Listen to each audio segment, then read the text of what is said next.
Hi and welcome to Share Rhetoric. I'm Clarky And I'm Margaret. and we're here with another episode from the Rideshare Library of Stories. This one I found really entertaining.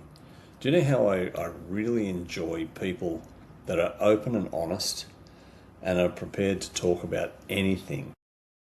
Yeah, I know that about you, but I also know that you accept everyone just the way they are. So it makes it really easy for people to share who they are. I live by two words in particular, one acceptance and one respect. Yeah. So it doesn't matter who it is. And this girl needed a lot of acceptance and a lot of respect. Did she? Why? Well, I pulled it outside a block of units and it was a hot day and she came running out of the unit. And I thought, oh, we've got to get going. We're in a hurry. But she was hot. Like, not hot in good looking. She was hot as in sweating. She jumps in the car. She's got a really short skirt on, fully made up. Jumps in the front seat with me, which is it's always a good sign when somebody jumps in the front seat. They're confident. A lot of people jump in the back seat and don't want to talk. They sit there and hide in the corner. It takes me a lot to get information out of them. And not everyone wants to talk. Everybody wants to talk. Anyway, she sits in the front seat and the first thing she says as she closes the door, "Can you turn the air conditioner up? Turn it up as high as it goes." And I said, "Really? Okay. Yeah, just let me." She goes, "Because my titties are melting." And I went, "Seriously?"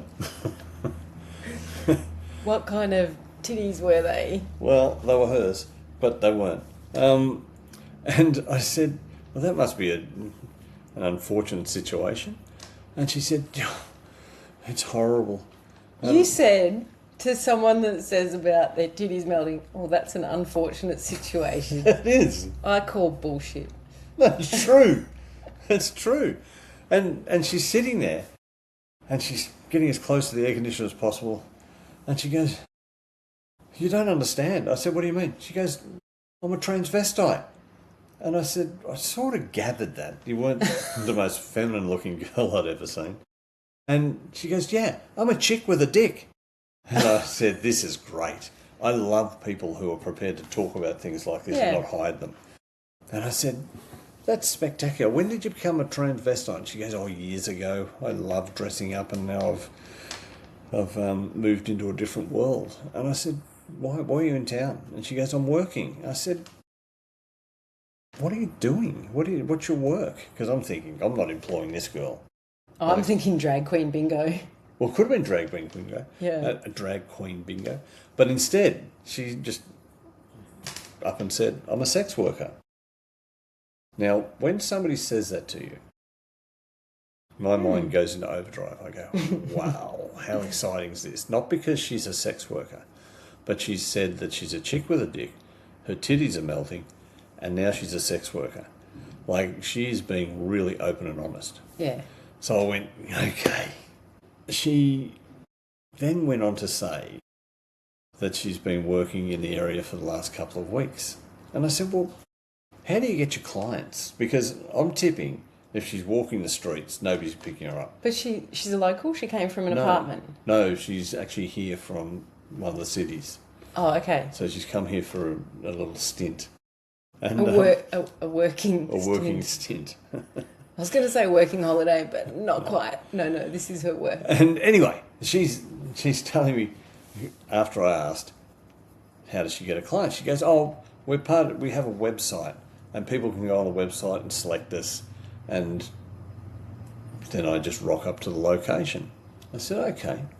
I said, and I'm thinking, like, I can't imagine anybody being that excited about going, "I'm taking the transvestite, the big one, but the chick with the dick, I'm going to take her." And I can't imagine that either, actually. No. Anyway, I said, "So how many clients would you have since you've been here?" Like, she goes, "Baby, baby, I could fuck 24 hours a day if I wanted to." Right. And I went, "Wow, really? Okay. Who are your clients? Like, who are your clients? Who's doing the whole... I can't believe you asked her all of this. And she was great. So I asked her whether she did drugs, and she didn't do drugs. She did a little glass of champagne or before she went to a client, and that was about it. Good for her. And I said, who are your clients? And she said, they're all men, and they're all married. And I went, whoa. I didn't expect that.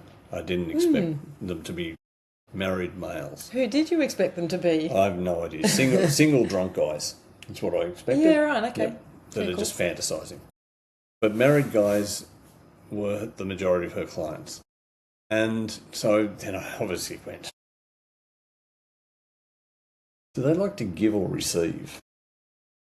I have to ask that Clark, question.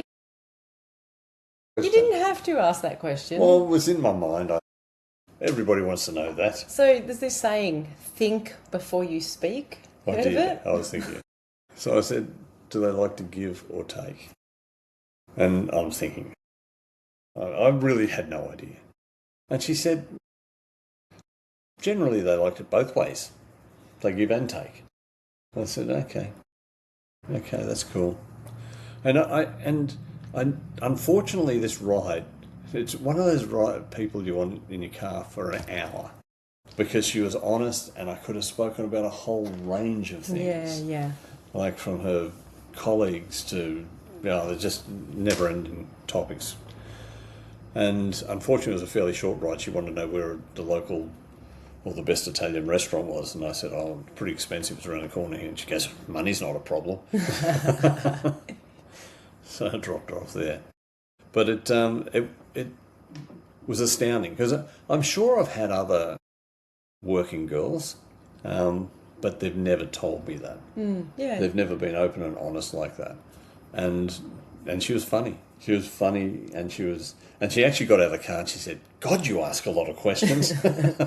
And she's right. And it was a cool interaction, that's for sure. So I don't know how many people are out there doing that stuff,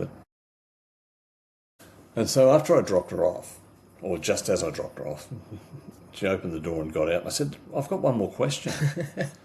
I said, what happens if a girl orders you? Orders? I don't know how I guess they order.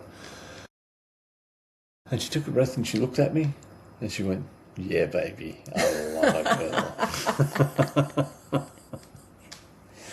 And then she walked off. What a great chick. She was great. What a great chick, seriously. She was as big as me too. It was crazy. Hard to tell when you're sitting down. You can see how wide my shoulders are. Only if you're watching. That's true. Watch on YouTube.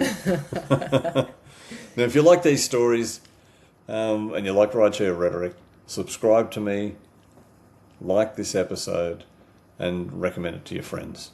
And we'll see you soon.